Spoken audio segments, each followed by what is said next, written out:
কাউকে অসম্মান করতে গেলে শিক্ষার দরকার পড়ে না, কিন্তু কাউকে সম্মান দিতে গেলে শিক্ষার দরকার হয়।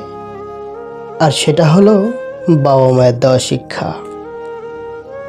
হঠাৎ বড়লোক হওয়া গেলেও হঠাৎ ভদ্রলোক হওয়া যায় না, কারণ ভদ্রতা হলো পারিবারিক শিক্ষা। এই পৃথিবীর মধ্যে সব থেকে বড় অপরাধী আর স্বার্থপর হলো নিজের মন, যে নিজের হয়েও অপরের জন্য কষ্ট পায়। ছেড়ে যাওয়ার সিদ্ধান্তে যে অটল, তার কাছে নিঃস্বার্থ ভালোবাসাটাও একটা অভিনয়। যারা বেশি মিষ্টি মিষ্টি কথা বলে, পেছন থেকে ছুরিটা তারাই আগে মারে। প্রতিদিন অন্তত 1% হলেও নিজেকে উন্নত করবেন। বছর শেষে দেখবেন মোট 365% হয়েছে। আজ হয়তো সময়টা খারাপ, কিন্তু সারা জীবন থাকবে না। তবে আজ যাদের চিনে নিলাম, তাদের সারা জীবন মনে থাকবে। এই শহরে বাঁচতে হলে নিজেকে শক্ত করে নিতে হবে, কারণ এই শহরের মানুষ সহজ সরল মানুষদের রক্ত চষে। রব সবাইকে সব কিছু দেয় না, হয় কাউকে দিয়ে পরীক্ষায় ফেলেন, নয় কাউকে না দিয়ে ধৈর্যের পরীক্ষা নেন। অপারেশনে ভুল হলে যেমন রোগী বাঁচে না, জীবনসঙ্গী নির্বাচনে ভুল হলে তেমনই সংসার টেকে না। জোর করে কোনো কিছু পাওয়া যায় না, ভাগ্য থাকলে কেউ কেড়ে নিতে পারবে না। দেখতে সুন্দর অনেক পাওয়া যায়, কিন্তু যাদের মনটা সুন্দর তাদেরকে কেবল ভাগ্য করেই পাওয়া যায়। মানুষ কালো পোশাক, কালো জিনিস ভীষণ পছন্দ করে, কিন্তু গায়ের রংটা কালো হলে কেউ পছন্দ করে না। যে তোমাকে অবহেলা করবে, তাকে ধন্যবাদ দিয়ে দূরে সরে যাও, কারণ তার অবহেলার কারণেই হয়তো তোমার জীবনে উন্নতি হবে। অবহেলা থেকে মানুষ অনেক কিছুই শিখতে পারে। অবহেলায় মানুষের জ্ঞান বৃদ্ধি হয়। অবহেলা মানুষের ঘুমন্ত মস্তিষ্ককে জাগ্রত করে দেয়। কাউকে যতই কাছে থেকে চেনো না কেন, মন খুলে সব কথা কখনো বলো না।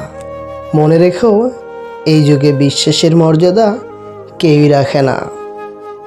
সময় খারাপ হলে সবাই মুখ ফিরিয়ে নেয়, কত চেনা মানুষও তখন হয়ে যায় অচেনা।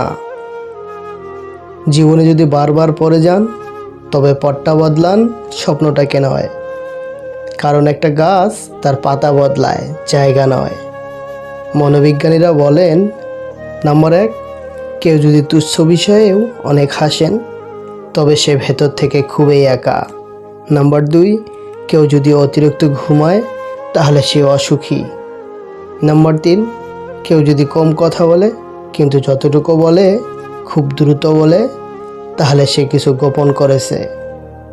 নাম্বার 4, যে কাঁদতে পারে না, সে দুর্বল প্রকৃতির। কথা বলতে যতটুকু যোগ্যতা লাগে, নীরবতা অবলম্বন করার জন্য এর চেয়ে বেশি যোগ্যতা লাগে। সৎ এবং মহৎ লোকদের সমালোচনা করা খুবই সহজ, কিন্তু তাদের মতো হওয়াটা অনেক কঠিন।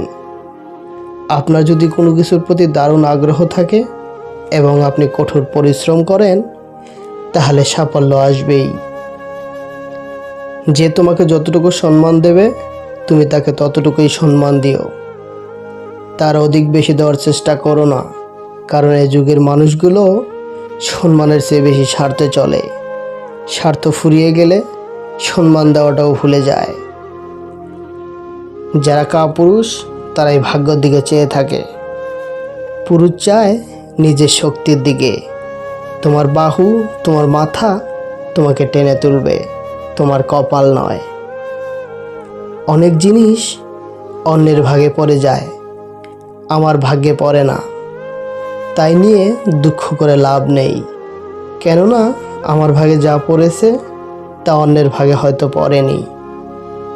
কখনো কখনো আপনি যতই ভালো হন, যতই দয়ালু হন, যতই যত্নবান হন, যতই ভালোবাসুন, কিছু কিছু মানুষের জন্য সেটা কখনোই যথেষ্ট নয়।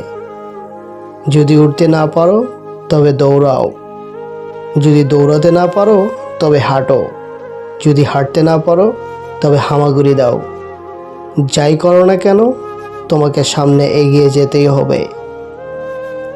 কথাগুলো ভালো লাগলে ভিডিওটা লাইক করে চ্যানেলটি সাবস্ক্রাইব করে পাশে থাকার অনুরোধ রইল। আল্লাহ হাফেজ।